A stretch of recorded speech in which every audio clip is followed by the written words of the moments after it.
임베딩은 흔히 말해서 자연어 처리할 때 굉장히 많이 사용하는, 반드시 사용하는 기법 중에 하나죠. 우리가 자연어 처리라고 하는 거는 한글을 넣었을 때 영어로 바꾸는 게 자연어 처리라고 말씀드릴 수 있고, 임베딩, 그렇게 하기 위해서는 어떤 한글이나 영어 이런 문자를 기계가 이해할 수 있는 숫자로 바꿔줘야 돼요. 숫자로. 그렇게 해서 숫자로 바꿔주는 또는 벡터로 바꿔주는 기술이 임베딩입니다. 임베딩. 뭐 워드 임베딩이라고 하는데 근데 보통 임베딩이라고 하죠. 임베딩이라고 하고, 그런데 이걸 바꿔주는 방법들이 여러 개가 있어요. 사람이 쓰는 자연어를 기계가 이해할 수 있도록 숫자 형태 벡터로 변화하는 과정이다라고 되어 있잖아요. 임베딩은 여러 개가 있습니다.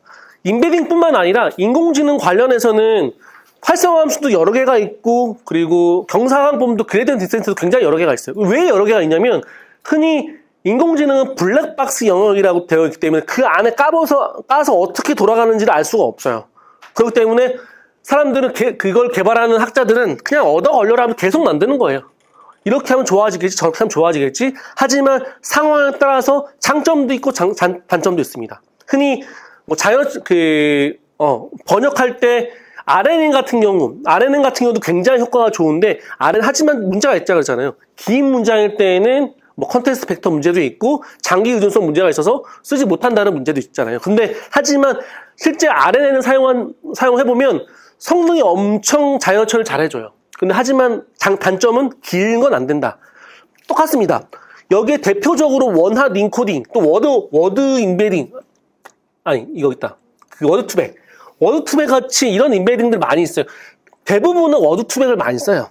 그리고 뭐 페이스북에서 개발한 패스트 텍스트 이런 것들도 있는데 제일 많이 쓰는 워드 투백이에요. 하지만 RNN처럼 가장 짧은 단어일 때 벡터화를 잘 시켜주는 거는 원핫 인코딩이 가장 많이 쓰여지거든요. 그런 것처럼 장단점이 다 있습니다. 하지만 그래서 흔히 말하는 원핫 인코딩은 단점이 있어요. 희소 벡터라는 게 있는데, 흔히 뭐 원핫 인코딩이잖아요. 원핫. 근데 이게 벡터가 하나다, 두 개다, 이걸 나타낼 때 원핫 인코딩을 말하는 거예요. 그럼 실제 5핫 인코딩도 있어요. 5핫 인코딩. 이렇게 되면 뭐 나는 기술사다. 뭐 이렇게 있으면 1, 0, 0, 0, 0 그리고 0, 1, 1, 1, 0, 0 이런 식으로 5개의 벡터를 만들어서 표현해 주는 게 5핫 인코딩입니다.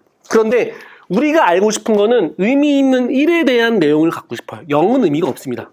그러니까 여기에 있는 공간이 많이 차지해서 의미가 없다라고 해서 흔히 말하는 희소 데이터, 스팔스 데이터라고 해서 이게 문제가 되니까 좀 밀집도 있게 하자, 덴스 데이터라고 하는데, 그래서 스팔스 데이터가 좀 뜨문뜨문하니 집중적이지 않으니까 그 의미 없는 데이터가 많기 때문에 이런 문제를 해결하기 위해서 워드 투백이 나왔다. 그래서 워드 투백, 그리고 패스트 텍스트, 글로브스 여기까지만 쓰면 엘모까지만.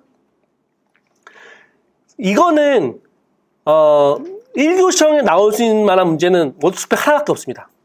절대 못 나와요. 패스트 텍스트, 또 글로브 엘모 절대 못 나옵니다. 이거는 그냥 임베딩의 구성 요소로만 하나만 알고 계시면 될 것 같아요.